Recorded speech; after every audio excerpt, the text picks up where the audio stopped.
రాష్ట్రంలో ఏడాది కూటమి పాలనతో మహిళలకు జరుగుతున్నటువంటి అన్యాయాలు అక్రమాల మీద ఈ రోజున ఈ రౌండ్ టేబుల్ కాన్ఫరెన్స్కి విచ్చేసినటువంటి రాష్ట్ర మహిళా అధ్యక్షురాలు గౌరవ ఎమ్మెల్సీ వరదు కళ్యాణి గారికి, మాజీ గౌరవ హోంమంత్రి వర్యులు తానేటి వనిత గారికి, ఎమ్మెల్సీ కల్పలతారెడ్డి గారికి, అలాగే మాజీ ఎమ్మెల్యే భాగ్యలక్ష్మి మ్యామ్కి, అలాగే ప్రస్తుత మేయర్లు, మాజీ మేయర్లు, అలాగే గౌరవ కార్పొరేటర్లు, ఎన్టీఆర్ జిల్లా అధ్యక్షురాలు, అలాగే ఇతరత్ర మన వైఎస్ఆర్సీపీ కుటుంబంలో మహిళా విభాగానికి సంబంధించినటువంటి ప్రతి ఒక్క ఈరోజు ఎవరెవరైతే ఏ ఏ విభాగానికి ఉన్నారో వారందరికీ కూడా మనస్ఫూర్తిగా నమస్కారాలు తెలియజేస్తున్నాను.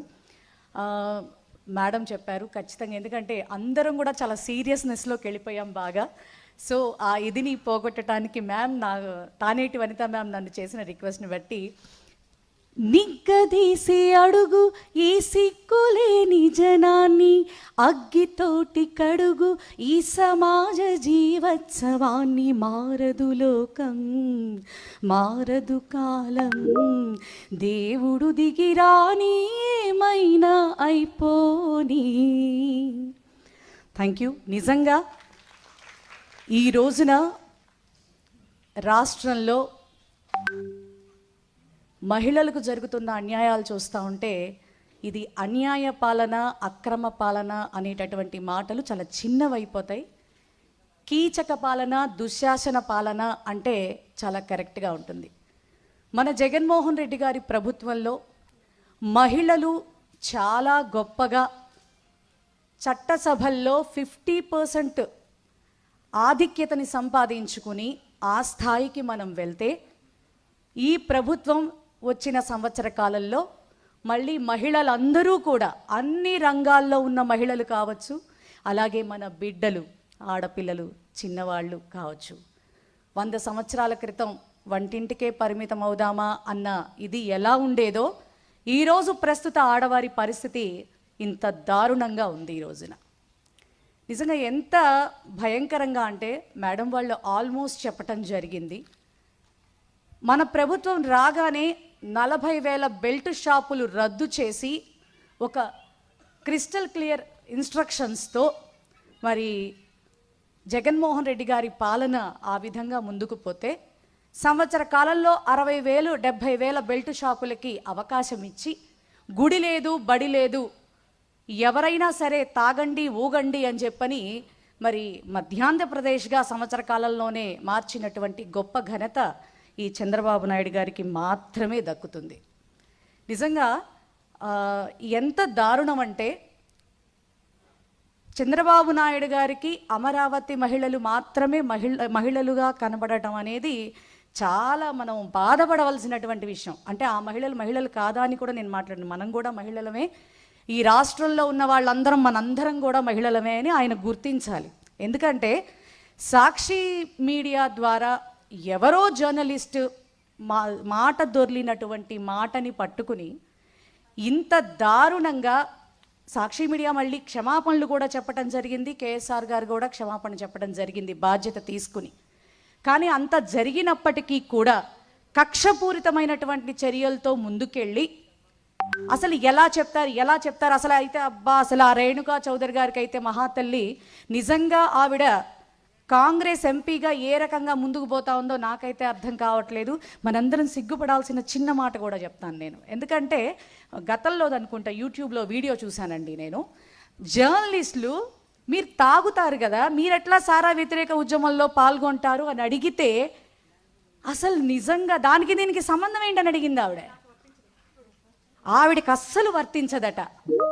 ఈవిడ మళ్ళీ మన జగన్మోహన్ రెడ్డి గారి గురించి తప్పుడు మాటలు మాట్లాడుతుంది.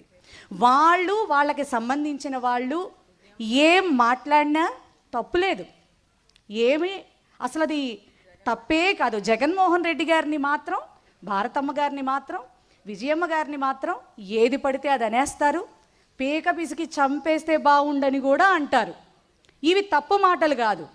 అలాగే మరి అమరావతి మహిళల మీద ఏదో అనేశారు అని చెప్పిన అది మనకి సంబంధం లేకపోయినా వైఎస్ఆర్సీపీకి ఆపాదించి రగడ చేసి పెట్టినటువంటి వీళ్ళు మరి చంద్రబాబు నాయుడు గారు మరి ఎలా మనం ఏ విధంగా వారిని అరెస్ట్ చేయకూడదో ఒక్క మాట ఇది మీరు అందరూ ఆలోచించుకోవాలి. సూపర్ 6 ఇస్తానని చెప్పని ఇవ్వకుండా ఇచ్చేశాను, ఇక మీద మాట్లాడితే నాలుకలు మందం అని అంటే మహిళలందరం మనం కూడా ఉన్నాం కదా. మరి నమ్మి ఓట్లేసిన ఆంధ్ర రాష్ట్ర మహిళల నాలుకలు మందం అన్న చంద్రబాబు నాయుడు గారిని ఏం చేయాలా చెప్పాలి, అంతే కదా. మనమందరం కూడా ఈ సభ ద్వారా గౌరవ ముఖ్యమంత్రి వర్యుల్ని మనం అడుగుతా ఉన్నాం. మీ వాళ్ళు చేస్తేనేమో, మీ వాళ్ళు మాట్లాడితేనేమో రామాయణ మహాభారత భాగవతాలు, ఎదుటి వాళ్ళు మాట్లాడితేనేమో భూత పురాణాలు. ఇవి ఈ దరిద్రమైనటువంటి పరిస్థితుల నుంచి ఖచ్చితంగా మహిళలందరూ కూడా ఒక అడుగు ముందుకు వేయాల్సినటువంటి పరిస్థితి ఈ రోజున ఉంది.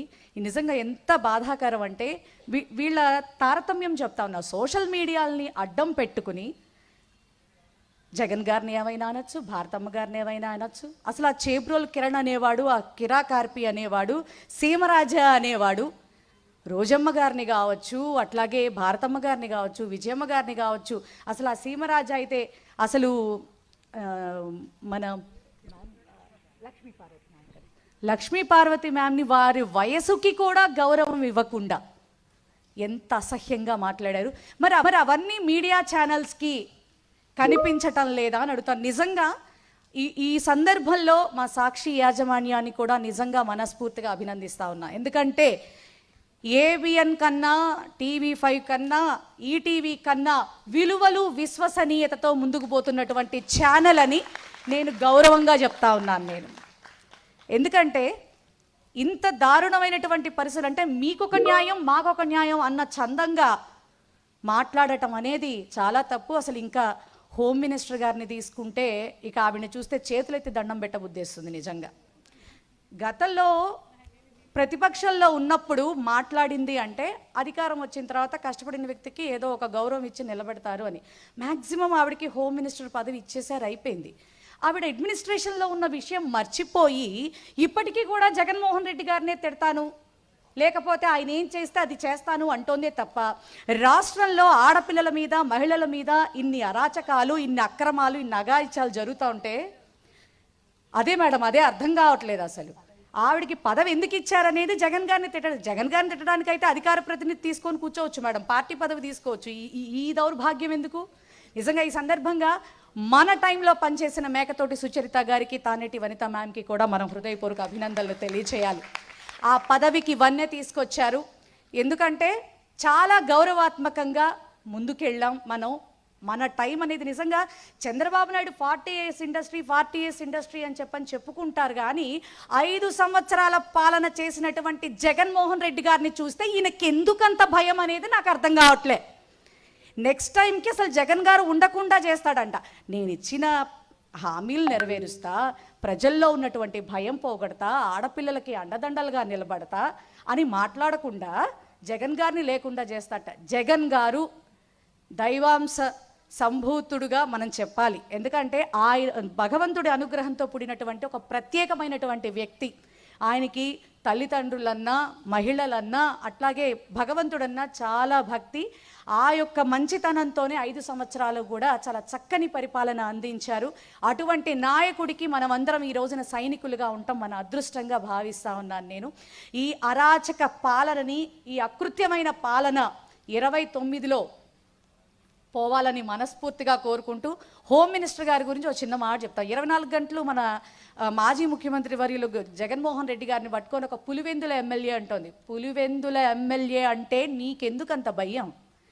రాష్ట్రంలో ఎక్కడికైనా వెళ్ళి ప్రజల పక్షాన నిలబడి మాట్లాడుతూ ఉంటే మరి అక్కడ జరిగిన సిచ్యువేషన్ గురించి మాట్లాడకుండా, అక్కడ ఆయనకి ప్రొటెక్షన్ కల్పించకుండా ఏదేదో మాట్లాడుతుంది ఆవిడే. ఈవిడ పాయకారావుపేట ఎమ్మెల్యే మాత్రమే. అందుకే రాష్ట్రంలో ఉన్న సమస్యలు గాలికి వదిలేస్తున్నారు. రాష్ట్రంలో సమస్యలు ఈవిడకి అక్కర్లా. అందుకే జగన్మోహన్ రెడ్డి గారిని తిట్టే పనులు మాత్రమే చేస్తున్నారు వారు. ఇదిలో నిజంగా ఇటువంటి పరిపాలనలో మనందరం ఇంత భయంగా బ్రతకటం చాలా దురదృష్టకరం. మరి రాష్ట్ర మహిళామణులందరి తరపున కూడా వైఎస్ఆర్సీపీ మహిళా లోకం అంతా కూడా నిలబడి పోరాడుతుందని అటువంటి చక్కని బాధ్యతలు మనం అందరం కూడా తీసుకుని మరి జగన్మోహన్ రెడ్డి గారి ఆదేశాల మేరకు మనం 29 వరకు కూడా ఎటువంటి భయాలకు ఎటువంటి ఇదికి మనం లోనవ్వకుండా ఖచ్చితంగా జగన్మోహన్ రెడ్డి గారిని మళ్ళీ 29లో సీఎంని చేసుకుని ఈ ఆంధ్ర రాష్ట్రానికి స్వర్ణాంధ్ర పాలన ఇవ్వాలని మనస్ఫూర్తిగా కోరుకుంటూ థ్యాంక్ యూ సో మచ్.